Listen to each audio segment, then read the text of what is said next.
नमस्ते बच्चों। तो आज हम लोग फिजिक्स का एक बड़ा ही इम्पोर्टेंट और इंटरेस्टिंग चैप्टर शुरू करने जा रहे हैं। Unit 8 electromagnetic waves. देखो, ये कॉन्सेप्ट फिजिक्स को आगे समझने के लिए बहुत ज़रूरी है। और फिक्र मत करो, इसकी एक्सप्लेनेशन एकदम सिंपल रखेंगे, ऐसी जो एग्जाम में पूरे मार्क्स दिलाए। चलिए शुरू करते हैं। तो चलो एक सिंपल से सवाल से शुरू करते हैं। कभी सोचा है कि अपना वाईफाई राउटर बिना किसी तार के हवा के थ्रू डेटा कैसे भेज देता है, या मोबाइल फोन पर बात कैसे हो पाती है? ये कोई जादू नहीं है, इसके पीछे है सॉलिड फिजिक्स। आज हम इसी इनविजिबल पावर यानी इलेक्ट्रोमैग्नेटिक वेव्स की कहानी को समझेंगे। तो आज हम क्या क्या कवर करने वाले हैं, एक नज़र डालते हैं। सबसे पहले कोर आइडिया समझेंगे, जिसे हम ई और बी का डांस कहेंगे। फिर एनसीईआरटी की ऑफिशियल डेफिनेशन देखेंगे। फिर ये वेव पैदा कैसे होती है ये जानेंगे। इसके बाद एग्जाम में होने वाली कॉमन मिस्टेक्स से बचेंगे, इस चैप्टर के कनेक्शंस देखेंगे और लास्ट में क्विक समरी। तो चलिए शुरू करते हैं। ओके, तो सबसे पहले इस चैप्टर का जो कोर आइडिया है उसकी आत्मा को समझते हैं। टेक्निकल डिटेल्स में घुसने से पहले एक सिंपल सी एनालॉजी से इसका पूरा कॉन्सेप्ट क्लियर हो जाएगा। सोचो, ये इलेक्ट्रिक और मैग्नेटिक फील्ड्स का एक डांस है। चलो इमेजिन करो कि स्टेज पर दो डांसर्स हैं, जैसा यहाँ दिख रहा है।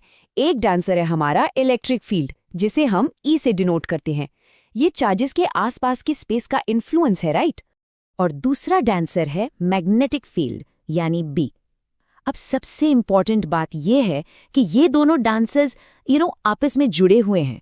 ये अलग अलग एग्जिस्ट नहीं करते, दे आर कनेक्टेड। अच्छा, तो ये डांस काम कैसे करता है? देखो, इस डांस का राज इन स्टेप्स में है। जब इलेक्ट्रिक फील्ड ई चेंज होता है तो वो एक मैग्नेटिक फील्ड बी पैदा करता है। फिर जब वो मैग्नेटिक फील्ड बी चेंज होता है तो वो वापस एक इलेक्ट्रिक फील्ड ई पैदा कर देता है। समझ रहे हो? ई से बी बना, बी से ई बना, और ये साइकिल बार बार चलता रहता है, एक सेल्फ सस्टेनिंग लूप बन जाता है। और यही ई और बी का सिंक्रोनाइज्ड डांस पैटर्न एक वेव के फॉर्म में आगे बढ़ता है। मतलब डांसर्स अपनी जगह पर ही ऑसिलेट कर रहे हैं, लेकिन उनका पैटर्न स्टेज के पार ट्रैवल कर रहा है। ओके, एनालॉजी समझ आ गई। चलो अब देखते हैं कि हमारी टेक्स्ट बुक एनसीईआरटी इस बारे में क्या कहती है। ये definition exam point of view से बहुत इंपॉर्टेंट है, पर घबराना मत, हम इसे बिल्कुल आसान बना देंगे। ध्यान से सुनिए। Electromagnetic waves are self-sustaining oscillations of electric and magnetic fields in free space. The oscillating electric and magnetic fields, E and B, are perpendicular to each other and to the direction of propagation. मतलब ये कि विद्युत चुंबकीय तरंगें E और B fields के self-sustaining oscillations हैं, और ये E और B fields एक दूसरे के और प्रोपगेशन की दिशा के परपेंडिकुलर यानी लंबवत होते हैं। ये लाइन बाय लाइन याद करना जरूरी है। तो इस डेफिनेशन का आसान भाषा में क्या मतलब हुआ? बस 3 बातें याद रखो। पहला, सिंक्रोनाइज्ड। ई और बी फील्ड्स एक साथ ऑसिलेट करते हैं, मतलब एक साथ मैक्सिमम और मिनिमम वैल्यू तक पहुंचते हैं। दूसरा, सेल्फ सस्टेनिंग। बदलता हुआ ई बी को बनाता है और बदलता हुआ बी ई को। इसे आगे बढ़ने के लिए किसी एक्सटर्नल सोर्स की जरूरत नहीं है। और तीसरा, परपेंडिकुलर। ई फील्ड, बी फील्ड और वेव के चलने की डायरेक्शन तीनों एक दूसरे से 90 डिग्री पर होते हैं, बिल्कुल हमारी डांसर एनालॉजी की तरह।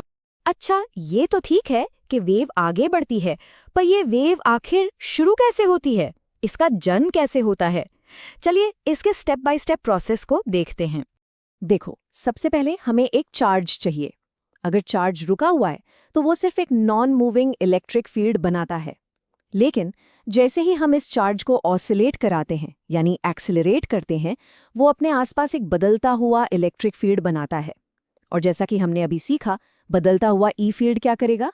वो एक बदलता हुआ बी फील्ड पैदा करेगा, और बस डांस शुरू हो गया। ये साइकिल रिपीट होता है और वेव बाहर की तरफ प्रोपोगेट कर जाती है। तो सबसे जरूरी बात क्या है यहाँ पे? Accelerated charges are the source of EM waves. चलो एक छोटू सा प्रैक्टिकल एग्जाम्पल सॉल्व करते हैं ताकि कॉन्सेप्ट और क्लियर हो जाए। मान लो एक रेडियो स्टेशन 100 मेगाहर्ट्ज की फ्रीक्वेंसी पर ब्रॉडकास्ट कर रहा है, तो उसकी वेवलेंथ यानी लैम्डा क्या होगी?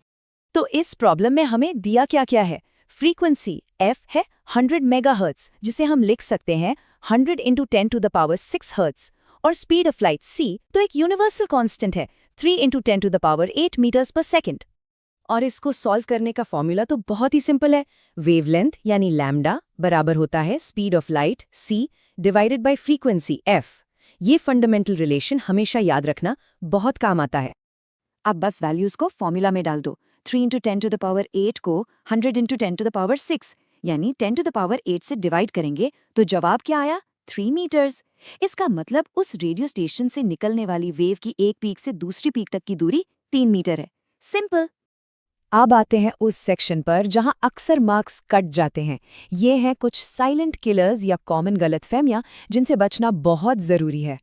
सबसे बड़ी गलतफहमी, लोगों को लगता है कि ईएम वेव्स को चलने के लिए हवा या पानी जैसा कोई मीडियम चाहिए, जैसे साउंड वेव्स को चाहिए होता है। नहीं, ये बिल्कुल गलत है। सच तो ये है कि ईएम वेव्स को किसी मीडियम की जरूरत नहीं है। इनफैक्ट वो वैक्यूम में सबसे तेज चलती हैं। इसे हमेशा याद रखने के लिए ये लाइन दिमाग में फिट कर लो। ईएम वेव्स खुद ही डिस्टर्बेंस हैं, वो किसी चीज का डिस्टर्बेंस नहीं है। साउंड हवा का डिस्टर्बेंस है, लेकिन लाइट खुद फील्ड्स का डिस्टर्बेंस है। अब दूसरी गलतफहमी ये कि इलेक्ट्रिक और मैग्नेटिक फील्ड्स दो अलग अलग फोर्सेस हैं। क्योंकि हम इन्हें अलग अलग चैप्टर्स में पढ़ते हैं, इसलिए ऐसा लगता है।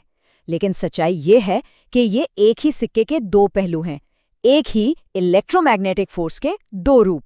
इसे ऐसे याद रखो, E और B फील्ड्स एक ही सिक्के के दो पहलू हैं। एक के बिना दूसरे की बात अधूरी है। They are eternally bonded. चलिए अब फटाफट से इस टॉपिक को फिजिक्स के बाकी सिलेबस से जोड़ते हैं और एक क्विक रिवीजन के लिए सारी बातों को समराइज करते हैं। देखो फिजिक्स कैसे आपस में जुड़ती है। ये चैप्टर फैराडेज लॉ पर बिल्ड करता है, जिसमें हमने पढ़ा कि बदलता बी फील्ड एक ई फील्ड बनाता है।